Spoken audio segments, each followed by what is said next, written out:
Bonjour, bienvenue dans un nouvel épisode du podcast les gars, je suis trop contente de vous retrouver pour le deuxième épisode de la série Back to Basics. Oui je sais, la semaine dernière j'ai dit que j'allais pas les faire dans l'ordre et finalement je suis quand même en train de les faire dans l'ordre, mais je vais peut-être pas les faire dans l'ordre jusqu'à la fin, on verra, écoutez je me laisse porter par mon inspiration, par ma créativité. J'espère sincèrement que l'épisode de la semaine dernière vous a plu. Au moment où j'enregistre cet épisode, je ne le sais pas, vu que je suis back in the game et que j'ai repris de l'avance sur les contenus. Yes, trop contente. Et du coup, je vous fais cet épisode-là, sans savoir ce que vous avez pensé de l'épisode de la semaine dernière. Donc, si jamais tu n'as pas déjà écouté l'épisode de la semaine dernière, fonce parce que j'explique comment fonctionne l'astrologie. Et n'hésite pas, comme d'hab, à me faire tes retours sur Instagram par DM. Si jamais je loupe certains DM, si jamais je vous ai pas répondu parce que j'essaie vraiment de faire au max pour répondre à tout le monde, ça m'arrive des fois de louper des DM parce qu'il y en a beaucoup qui viennent d'un coup et que du coup il y en a qui descendent et que j'en ouvre certains, j'oublie que je les ai ouverts, enfin bref, c'est un peu le bordel dans mes DM. N'hésite pas à m'envoyer un petit cœur pour que je vois ton message, enfin pour qu'il remonte tout en haut. Et si tu fais ça, ensuite je verrai ton message. Mais en tout cas, si je t'ai pas répondu, c'est pas du tout intentionnel. C'est juste que soit j'ai oublié, soit j'ai pas vu, soit il s'est perdu dans la masse. Mais vraiment, je prends le temps tous les jours de répondre à un max de DM. Même si j'en reçois beaucoup, ça me fait toujours trop plaisir. Et j'adore échanger avec vous, vraiment. Donc partagez-moi vos idées, partagez-moi vos ressentis, partagez-moi vos retours. Dites-moi ce que vous avez pensé, dites-moi ce que vous faites quand vous écoutez le podcast. J'adore interagir avec vous. Anyway, on est de retour pour le deuxième épisode et aujourd'hui, dans ce deuxième épisode, on va parler du premier pilier. Parce que la semaine dernière, on a parlé un peu plus de qu'est-ce que c'est que l'astrologie, comment ça fonctionne, comment est-ce que... Vraiment, la question à laquelle je voulais répondre la semaine dernière dans l'épisode, c'est comment est-ce qu'en regardant un thème astral, un astrologue peut réussir à en dire autant sur une personne ? Voilà, c'était vraiment le gros sujet de la semaine dernière. Fonce l'écouter si jamais tu veux avoir des arguments contre les sceptiques de l'astrologie. D'ailleurs, j'explique aussi la semaine dernière pourquoi on ne peut pas croire en l'astrologie. On ne peut pas croire en l'astrologie en fait. Et je t'explique tout ça dans l'épisode de la semaine dernière. Aujourd'hui, on va parler du premier pilier, les planètes. Il y a 4 piliers fondamentaux en astrologie qui ont été déterminés par le courant de l'astrologie hellénistique. Et dans ces 4 piliers, il y en a vraiment 3 qui sont hyper fondateurs. Les 4 sont importants, mais il y en a 3 qui sont fondateurs. Et c'est les planètes, le tout premier pilier. Le deuxième pilier, ce sont les signes. Le troisième pilier, ce sont les maisons. Et le quatrième pilier qui est tout aussi important, mais qui n'est pas pareil selon moi parce que ils ne s'interprètent pas de la même façon, ce sont les aspects. Et aujourd'hui, on va parler des 10 planètes. Alors, tu le sais peut-être que tu le sais pas, peut-être que tu es déjà bien avancé dans ton apprentissage de l'astro, peut-être que tu te dis « Mais Amina, moi je les connais les 10 planètes, j'ai pas besoin d'un épisode. » Écoute bien. Parce qu'en astrologie, il y a vraiment un truc qui est méga important, c'est de toujours conserver une mentalité de débutant. Parce que peut-être que je vais dire les choses d'une façon qui va provoquer un certain déclic à l'intérieur de toi, parce que tu n'auras jamais dit les choses entendues de cette façon-là. Et moi, ça m'arrive de temps en temps, je réécoute ou je relis des bouquins que j'ai lus il y a longtemps, et en fait, avec mon recul, avec mon expérience, avec le temps, avec tout ce qui se passe dans ma vie, je lis les choses différemment. Et c'est pour ça, je pense en fait que c'est important de revenir aux bases de temps en temps et de solidifier ton apprentissage parce que peut-être que tu as déjà lu 1 milliard de bouquins sur Vénus, sur Mars, sur la Lune, que tu connais tout parfaitement bien, mais que je vais utiliser un mot ou une expression ou une phrase aujourd'hui qui va te permettre de capter quelque chose sous un angle différent. Parce qu'il y a un truc hyper important en astro, c'est que tout est multidimensionnel et que en fait... c'est tellement insaisissable qu'il nous faut des années pour vraiment réussir à saisir toute l'essence des planètes, des maisons, des signes, des aspects, etc. Voilà, c'est pour ça que l'apprentissage de l'astro, c'est sans fin en fait. On ne cesse jamais d'apprendre et on n'arrêtera jamais d'apprendre. Ok ? Ok. Après, tu me connais, c'est Amina, c'est J'aime trop ton signe. Ça va être léger, ça va être fun, ça va être expliqué de façon simplifiée, ça va être vulgarisé comme d'habitude. Alors, les planètes, elles sont divisées en 3 catégories. Alors moi, je les divise en 3 catégories. On peut aussi les diviser en 2 catégories. Il y a ce qu'on appelle les planètes personnelles, donc le soleil, la lune, oui, les luminaires en astrologie sont des planètes. Je sais qu'en astronomie, ce ne sont pas des planètes, c'est vraiment genre l'argument de... c'est quand je vais à un date avec des mecs, genre des fois ils me sortent « Oui, mais pourquoi tu parles du soleil et de la lune, ce ne sont pas des planètes ?» Oui, c'est des planètes en astro. Ok, anyway. Le soleil, la lune, Mercure, Vénus et Mars, qu'on appelle planètes planètes personnelles qu'on peut aussi appeler planètes rapides. D'accord ? Ensuite, nous avons l'autre catégorie de planètes qui est les planètes sociales, qui sont les planètes sociales, Jupiter et Saturne. Et enfin, nous avons la troisième catégorie qui sont les planètes générationnelles / transpersonnelles. J'aime bien les appeler planètes générationnelles parce que je trouve que c'est hyper descriptif en fait de leur fonction. Uranus, Neptune et Pluton qui sont des planètes qui ont été récemment découvertes et qui ne sont pas utilisées en utilisées. Il y a quelqu'un qui m'a fait cette remarque, j'ai explosé de rire, je sais plus si c'était en commentaire sur YouTube, oui je crois que c'était en commentaire sur YouTube, utiliser, parce que moi je dis pas utiliser et je dis utiliser et ça m'énerve moi-même et c'est un tic de langage et je sais pas si c'est l'accent suisse mais je crois pas que ce soit l'accent suisse, je crois que c'est juste Amina. Voilà, donc utiliser, écoutez, c'est comme mon père, il dit pas toboggan, il dit topogan. Et depuis que je suis toute petite, il dit toboggan, mais il dit pas toboggan. Je ne sais pas pourquoi. Mon père sait parfaitement bien parler la langue française, n'est-ce pas? C'est sa langue maternelle. Il sait très bien écrire le mot toboggan, mais il le prononce topogan. Je ne sais pas pourquoi. Si jamais toi aussi, il y a un mot comme ça que, je sais pas, alors tu le prononces pas comme tu es censé le prononcer, parce qu'en fait, quand j'écris utiliser, je l'écris pas utiliser. Tu vois, je mets pas de U. Mais pourtant je le prononce utiliser. Anyway, donc ces planètes-là qu'on a intégrées, qu'on a utilisées, qu'on a intégrées dans le système de l'astrologie moderne qui n'était pas utilisées, merci, en astrologie hellénistique puisqu'on ne les voit pas à l'œil nu. Mais je fais une petite parenthèse là-dessus. Fun fact, ma lune en Gémeaux va te donner une petite fun fact. Sache que Uranus est perceptible à l'œil nu quelques mois dans l'année. Donc elle n'est pas complètement imperceptible à l'œil nu, parce qu'en fait, les planètes jusqu'à Saturne, on peut les voir à l'œil nu, et puis ensuite, ce qu'on dit, c'est que Uranus, Neptune et Pluton, on ne les voit pas, mais Uranus, elle fait le pont entre les planètes sociales et les planètes transpersonnelles, puisque c'est vraiment un peu une planète qui a un pied dedans, un pied...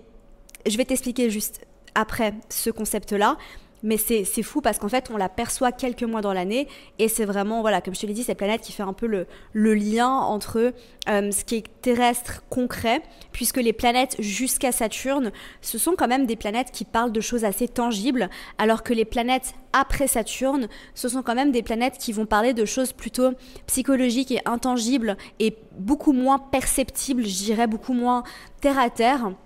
Et c'est vrai que Uranus, en fait, elle fait un peu des deux. Du coup, elle fait un peu le pont. Voilà. Alors, on va revenir à la base de la base, parce qu'on va faire les choses dans l'ordre, d'accord ? J'ai quand même 5 planètes en signe de terre. J'aime bien quand c'est ordonné, structuré, même si des fois, j'ai tendance à partir dans tous les sens, parce qu'il y a ma lune en Gémeaux qui fout le bordel là-dedans. J'ai envie de commencer par le Soleil. Alors, je te disais, les planètes personnelles, ce sont donc le Soleil, la Lune, Mercure, Vénus et Mars. Les planètes personnelles, ce sont pour moi vraiment les premières planètes à venir interpréter dans ton thème astral, parce que ce sont tout simplement les planètes qui vont te donner le plus d'informations sur toi, sur qui tu es, sur ta personnalité, sur ta façon d'agir, sur ta façon d'aimer. Et en fait, on peut vraiment toutes les analyser sous 1000 prismes différents. Et c'est ce que je vous aide à faire dans les différents workshops. Parce que par exemple, dans le workshop Astro Work, on va interpréter Mars, mais on va l'interpréter sous le prisme du passage à l'action, du leadership, alors que dans Astro Sex, dans le workshop Astro Sex, on va interpréter Mars, mais sous le prisme de la sexualité, du désir, etc.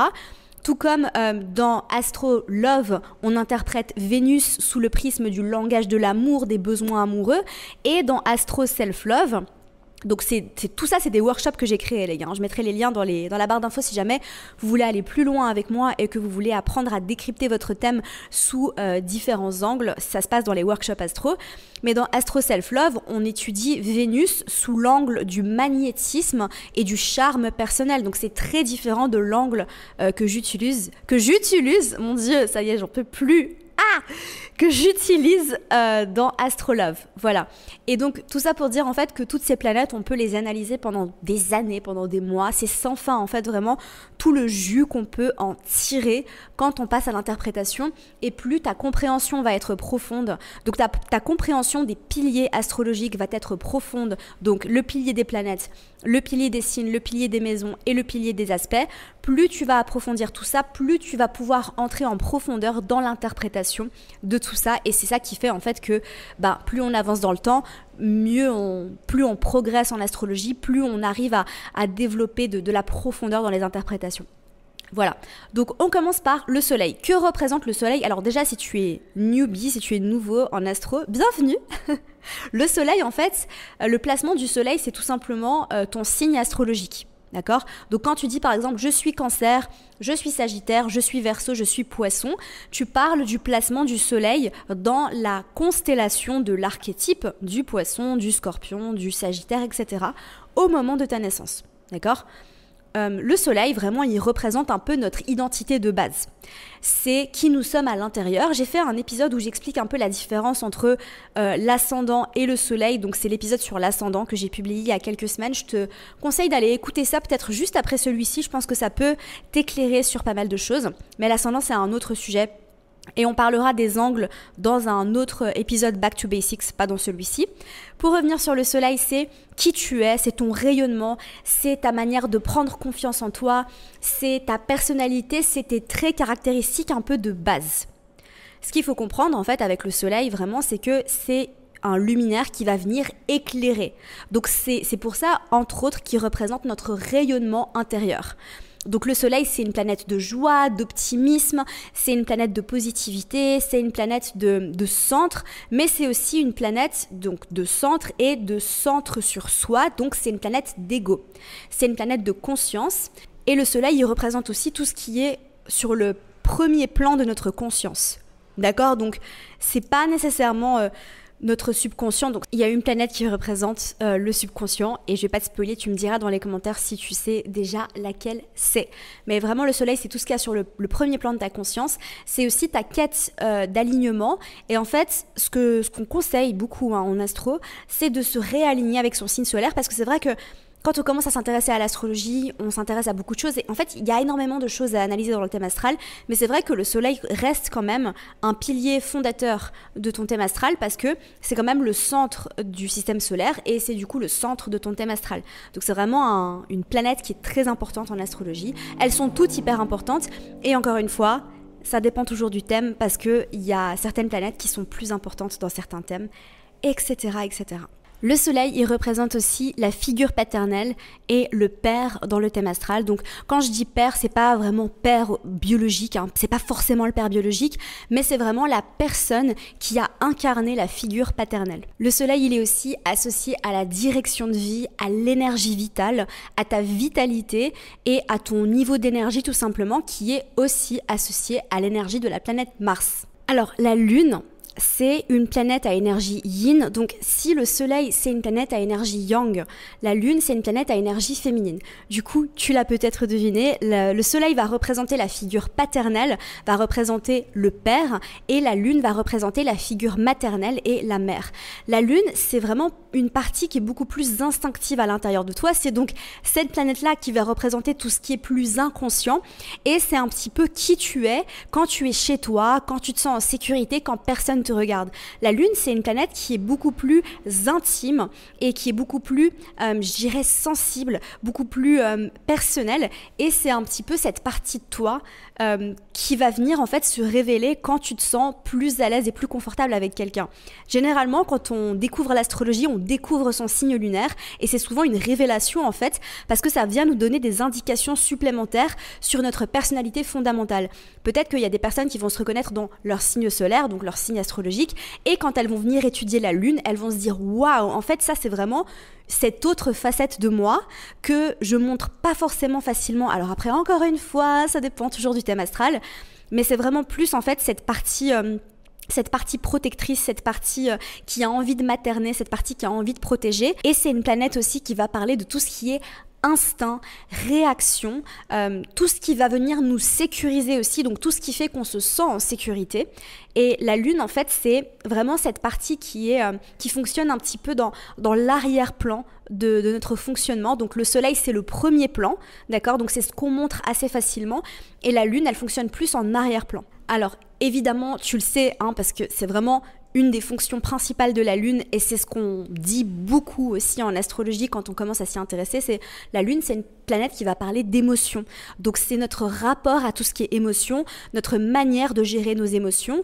Est-ce qu'on a besoin de beaucoup parler pour vivre nos émotions? Donc comme moi, j'ai la lune en Gémeaux, je sais que quand je suis dans des états de crise émotionnelle, j'ai besoin de parler, j'ai besoin de décortiquer, j'ai besoin d'écrire et j'ai vraiment besoin de verbaliser, alors que d'autres personnes qui ont peut-être la lune en Scorpion ou la lune dans d'autres placements ont peut-être besoin de retrait en fait. Ça veut dire que quand tout va mal, en fait la lune, j'aime bien dire aussi que c'est un peu cette planète qui va venir nous expliquer qui est-ce qu'on est quand shit goes down, tu vois, qui est-ce qu'on est quand tout va mal, quand tu es dans des états de crise, quand il y a des émotions très intenses, qui est-ce que tu es, quel est l'archétype que tu vas venir incarner quand tu es dans des états de crise ou qu'il y a des choses qui se passent dans ta vie et que t'es fort, enfin qu'il y a beaucoup d'émotions qui se passent à l'intérieur de toi. Ensuite, on passe à Mercure. Donc Mercure, c'est une planète qui est ni féminine ni masculine, donc ni yin ni yang, c'est vraiment une planète qui est assez ambiguë entre guillemets, mais c'est pas vraiment le bon mot, mais c'est une planète qui est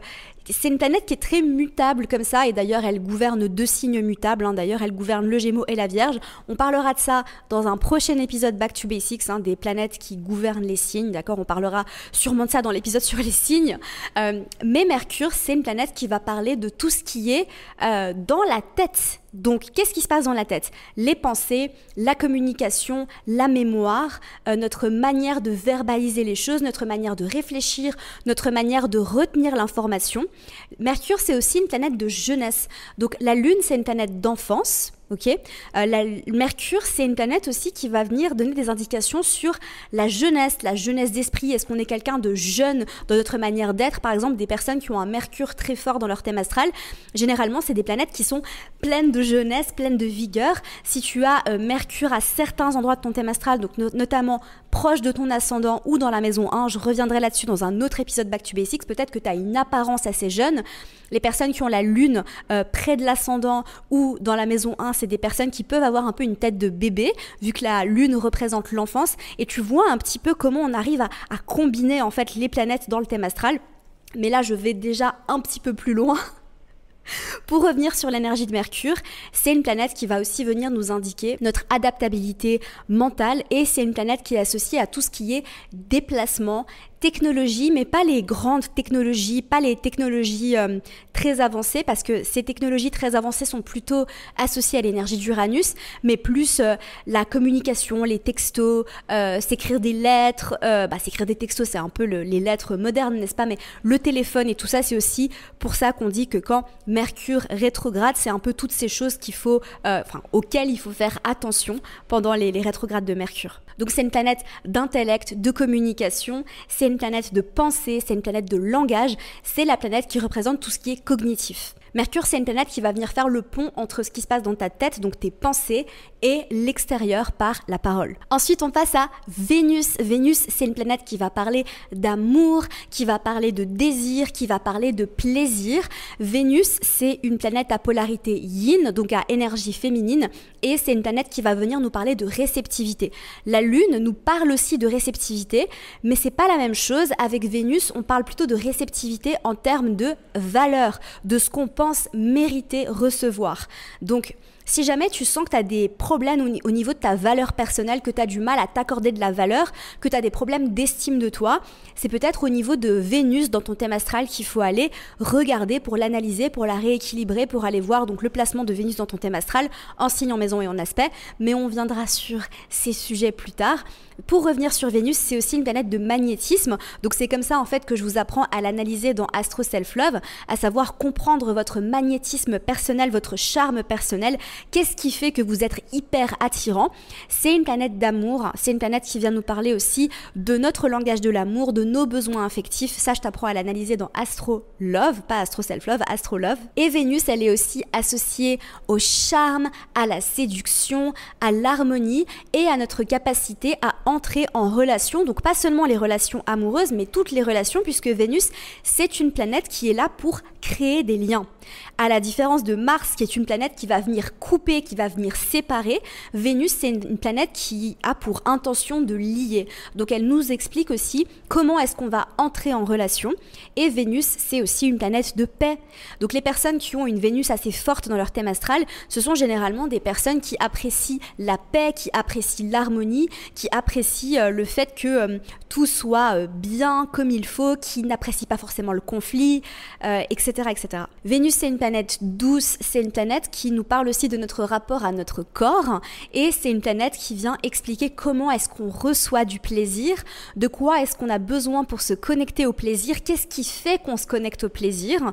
Et c'est vraiment, comme je l'ai dit, c'est cette planète à énergie féminine qui parle en fait de juste pleinement ressentir les choses, de recevoir, de ressentir du plaisir, qui parle de charme, qui parle d'attraction, qui parle d'amour, et qui parle en fait de cette partie de nous en fait qui a envie de croquer la vie à pleines dents. Et dans Astro Love, excuse-moi, je t'explique comment est-ce que tu peux utiliser Vénus pour te sentir apprécié, pour te sentir aimé, et comment est-ce que tu peux aussi utiliser Vénus dans le thème astral de tes partenaires amoureux pour faire en sorte qu'ils se sentent aimés, qu'ils se sentent appréciés.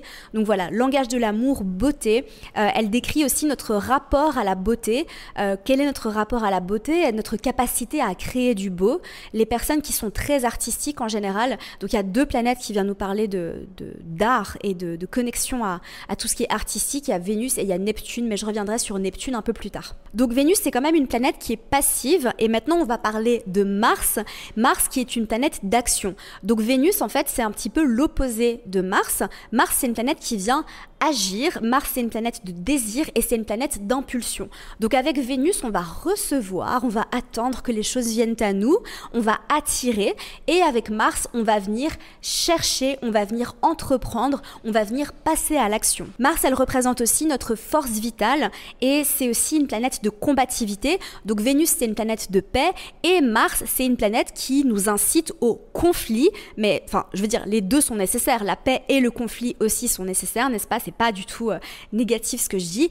Et Mars, c'est une planète aussi qui va parler de libido, de désir et de sexualité. Donc Vénus, c'est plutôt amour, sensualité, et Mars, c'est vraiment plutôt désir instinctif, animal, sexualité, au sens plus brut du terme. Mars, c'est aussi une planète qui est associée à la colère, c'est une planète qui est associée à l'instinct, c'est cette capacité à dire non et à s'affirmer, alors que Vénus, c'est plutôt une planète qui va faire en sorte de s'adapter pour que on puisse maintenir la paix, maintenir l'harmonie.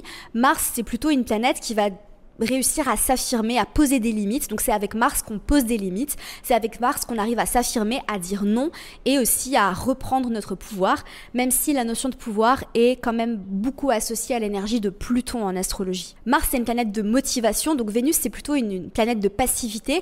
Mars, c'est une planète de motivation, de passage à l'acte, de dynamique personnelle, et Mars, il va venir révéler comment est-ce que tu poursuis ce que tu veux, et comment est-ce que tu vas gérer les conflits également. Donc tu vois que la question du conflit, elle est autant associée à l'énergie de Vénus, qui va parler de paix, et Mars qui va parler de comment est-ce que je suis quand j'entre en conflit, comment est-ce que je me comporte quand j'entre en conflit. Ensuite, on passe aux planètes sociales, Jupiter et Saturne. Les planètes sociales, ce ne sont pas nécessairement des planètes qui vont nous donner des indications sur qui nous sommes, sur notre personnalité, mais plutôt sur notre place dans la société quand on les analyse en signes, et quand on les analyse en maison et en aspect, c'est un petit peu différent, mais juste pour te donner des idées sur la symbolique de ces 2 planètes, Jupiter, c'est une planète d'expansion. C'est une planète de foi, c'est une planète de croyance. Jupiter, c'est une planète grandiose. Ça veut dire en fait qu'elle va venir grossir tout ce qu'elle touche. Elle va représenter la foi, la croissance, la chance, l'optimisme et l'expansion. Elle est associée aussi à l'enseignement supérieur, au voyage lointain. Mais pourquoi est-ce qu'elle est associée au voyage lointain? Parce que les voyages lointains sont ceux qui vont vraiment venir expand, comment tu dis expand en français, agrandir notre vision de la vie, notre vision du monde, notre foi, nos croyances, Et Jupiter, c'est aussi une planète qui est associée à tout ce qui est étranger. C'est une planète qui indique aussi comment est-ce que tu vas chercher à t'élever. Est-ce que la notion d'expansion va être importante pour toi ou pas forcément? Comment est-ce que tu es par rapport à tes croyances, par rapport à ta vision du monde, par rapport à ta capacité à créer de la chance, à créer de l'abondance, à saisir les opportunités. Donc Jupiter, c'est vraiment un peu cette planète de chance, d'abondance, d'opportunités. Alors après, Jupiter, c'est aussi une planète d'excès parce que tu sais qu'il n'y a rien de négatif ou de positif en astrologie, il y a vraiment que lumière et ombre. Et dans son ombre, Jupiter, c'est une planète qui peut en faire trop, qui peut avoir ce côté un petit peu moi je sais, un peu pédant, avoir envie de convaincre un petit peu à tout prix. Là, je mentionne des choses qui sont peut-être plus au niveau de l'interprétation, mais pour t'aider à comprendre aussi, Jupiter, c'est une planète qui peut nous pousser à en faire trop. Et quand on prend Jupiter et Vénus, donc pour faire des liens entre les planètes, pour t'expliquer un petit peu et t'aider à comprendre un petit peu comment fonctionne tout le système en fait des planètes, c'est qu'avec Vénus, on a quand même une énergie qui est assez passive, qui est assez moi je reçois, et Jupiter, c'est aussi une planète qui peut nous pousser un petit peu à la passivité. C'est pas nécessairement une planète qui nous aide à travailler dur pour aller chercher ce qu'on veut, mais c'est plutôt une planète qui fait qu'on croit qu'on peut attirer à nous. C'est aussi un peu une planète de magnétisme. Magnétisme, c'est pas le bon mot, mais de chance, d'attraction, d'abondance, alors que Saturne, donc qui est l'autre planète sociale, à l'inverse de ça, qui est une planète de rigueur, de structure, de rigidité, et c'est une planète de discipline. Donc Saturne, c'est une planète qui nous aide à travailler dur pour obtenir ce qu'on veut. Saturne, c'est une planète qui vient nous challenger pour nous aider à comprendre la valeur du travail dur. C'est une planète de réalité et c'est une planète qui va peut-être venir parfois nous tester pour voir est-ce qu'on est suffisamment mature, est-ce qu'on est suffisamment responsable, et c'est pour ça en fait que pendant le retour de Saturne, qui est un transit hyper important dans la vie de tout individu, c'est un peu, comme je le dis souvent, le moment où on devient adulte, parce que c'est le moment où en fait on est confronté à Saturne, et c'est le moment en fait où on apprend à prendre nos responsabilités et à devenir plus mature. Donc si Mercure c'est une planète de jeunesse, Saturne c'est une planète de vieillesse. Ça veut dire que l'énergie de Saturne va être de mieux en mieux vécue avec l'âge. Donc elle va aussi représenter la patience, puisque Saturne, on se le rappelle, c'est Chronos, c'est le maître du temps. Donc il faut comprendre en fait qu'avec Saturne, les choses ne nous tombent pas dessus, mais elles arrivent quand on travaille avec patience, avec discipline, avec acharnement et avec rigueur. Saturne, c'est un petit peu cette planète un peu, tu sais, ce vieux rigide un peu qui te dit qu'il faut travailler dur pour mériter ce que tu veux. C'est un petit peu ça, Saturne, mais pas dans un sens négatif, vraiment dans un sens où c'est aussi important en fait d'apprendre à travailler dur et d'apprendre la valeur de la discipline et du travail. En fait, il faut vraiment de tout. Et en astrologie, dans le système, il y a tout qui est hyper bien fait puisque tout est parfait, et que quand on arrive à la compréhension des 10 planètes, on arrive vraiment à ce qu'on appelle la perfection et la complétude, d'accord, de tout ce qui est dans la vie et dans le système humain. Ensuite, on passe aux planètes transpersonnelles, à savoir les planètes générationnelles. Là, encore une fois, ce ne sont pas nécessairement des planètes qui vont venir parler de toi et de qui tu es à un niveau personnel, mais ce sont plutôt des planètes qui vont parler de ta place dans ta génération, en particulier quand on les interprète en signes. Alors, on commence avec Uranus. Uranus, je te disais, c'est une planète qui fait un petit peu le pont entre les planètes plus tangibles, les planètes plus rationnelles, et les planètes qui parlent plutôt de psyché, de psychologie et de tout ce qui se passe en fait dans l'énergie. Et Uranus, en fait, c'est une planète de changement, c'est une planète d'indépendance, c'est une planète de révolution. On dit souvent qu'Uranus, c'est un petit peu l'octave supérieure de Mercure, parce que c'est aussi une planète qui est très mentale, c'est une planète qui est très intellectuelle, et c'est une planète d'évolution. Elle va représenter l'éveil, l'originalité et la rupture avec les normes. Et Uranus, c'est une planète qui est associée aussi à tout ce qui est génie, à tout ce qui est innovation, inattendu, modernité, tout ce qui est progrès technologique, typiquement avec tout ce qui se passe avec l'intelligence artificielle. Ça, c'est hyper associé avec l'énergie d'Uranus.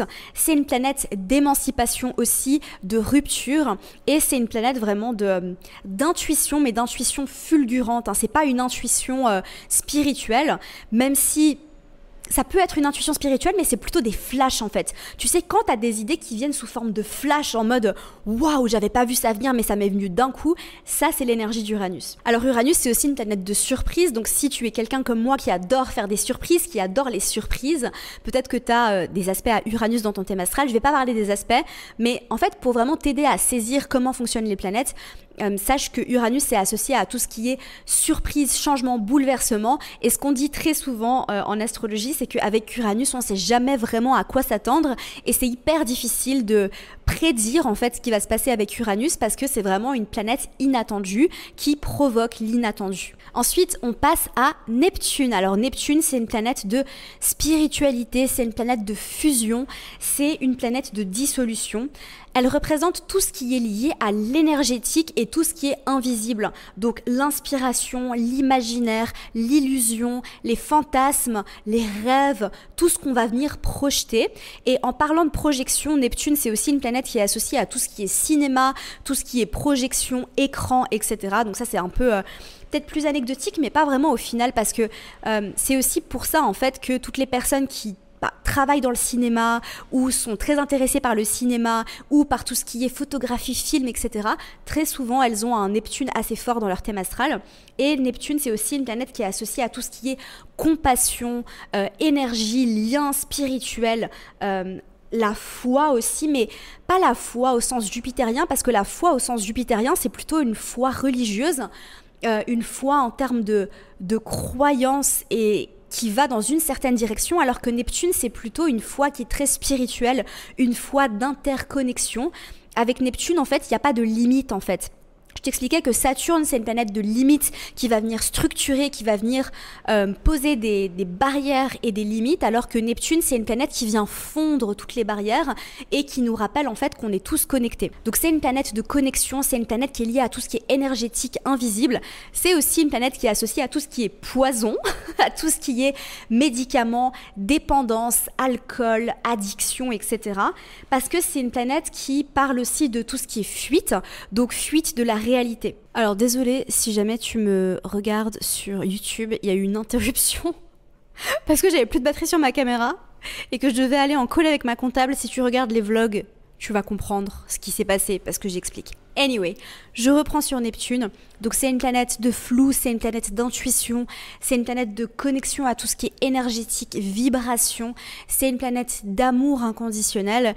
C'est une planète d'art et c'est une planète qui nous aide à être connectés à tout ce qui est invisible, à tout ce qui est énergétique, à tout ce qui est imperceptible. Et enfin, last but not least, on va parler de Pluton. Pluton, c'est la planète de la transformation. C'est une planète qui nous parle de régénération, de puissance et qui parle aussi de tout ce qui est fin symbolique, donc la mort symbolique. C'est une planète de résilience, c'est une planète de profondeur et c'est une planète aussi qui représente le pouvoir au sens large du terme et aussi le pouvoir personnel à un niveau plus personnel. Elle est associée à tout ce qui est contrôle, à tout ce qui est tabou, à tout ce qui est instinct de survie. Et c'est une planète de destruction créatrice. Qu'est-ce que ça veut dire, destruction créatrice? Tu te dis, mais Amina, c'est un oxymore. Attends, est-ce que... Non, c'est oxymore ou antithèse? Non, c'est oxymore. Destruction créatrice, oxymore. Yes, j'espère que je me trompe pas. J'irai vérifier à la fin de cet épisode. Dites-moi dans les commentaires si vous savez. Destruction créatrice, c'est une oxymore. On est d'accord, on est d'accord. C'est une planète en fait qui va venir détruire dans le but de recréer. Donc c'est pas détruire pour détruire, c'est pas terminer pour terminer, mais c'est terminer dans le but en fait de recommencer, dans le but en fait de enlever les racines d'une plante morte pour pouvoir replanter une nouvelle plante par exemple. C'est aussi une planète de crise, c'est une planète intense Pluton. L'énergie plutonienne elle est hyper intense, on la sent, elle passe pas inaperçue, ça c'est sûr et certain, mais elle vient vraiment agir en profondeur et elle vient vraiment agir dans les profondeurs de notre psyché. Parce que Pluton c'est aussi une planète qui parle beaucoup de psychologie, de manipulation, mais en fait La psychologie, pourquoi? Parce que c'est associé aussi à la notion de pouvoir. Pluton, elle vient vraiment aussi indiquer tout ce que tu dois transmuter pour pouvoir devenir plus fort. Donc c'est une planète aussi qui peut t'amener des challenges, mais c'est pas comme avec Saturne, parce qu'avec Saturne, c'est beaucoup plus tangible, c'est beaucoup plus concret, c'est beaucoup plus terre à terre et réel. Avec Pluton, c'est vraiment plus ce qui se passe au fond de ta psyché, au fond de ton inconscient. Tu sais, quand tu te sens déclenché par des choses, où tu sens qu'il y a des personnes qui ont une emprise sur toi, mais tu n'arrives pas à l'expliquer, ça, c'est très plutonien. Alors, cette idée d'emprise et de manipulation, c'est aussi beaucoup associé à l'énergie de Neptune, hein. Mais je pense que les deux peuvent aussi agir de cette façon-là. C'est un petit peu différent, mais avec Pluton, c'est plutôt... pouvoir, manipulation et intensité, obsession aussi, hein. Pluton, c'est vraiment une planète qui parle d'obsession. C'est aussi pour ça qu'elle peut être associée à certains thèmes, tout ce qui est tabou, sexualité, et c'est aussi une planète de contrôle, de pouvoir. Donc elle peut être associée à des thèmes de sexualité comme le BDSM par exemple. J'en avais parlé dans un épisode où je parlais je crois que c'était vos anecdotes croustillantes, que les personnes qui ont des aspects Mars-Pluton, c'est des personnes qui peuvent être attirées par tout ce qui est dynamique de domination, soumission et tout ce qui pourrait être en lien avec le BDSM dans la sexualité. Ou pas forcément dans la sexualité, parce que le BDSM, c'est pas que dans la sexualité. Et c'est aussi une planète d'alchimie intérieure. C'est marrant parce que très souvent, donc quand je donne le mentoring astro-intensif, quand on est au module sur les planètes, il y a beaucoup de personnes en fait qui ont du mal en fait à voir les côtés lumineux de Pluton et qui la voient vraiment comme une planète assez sombre.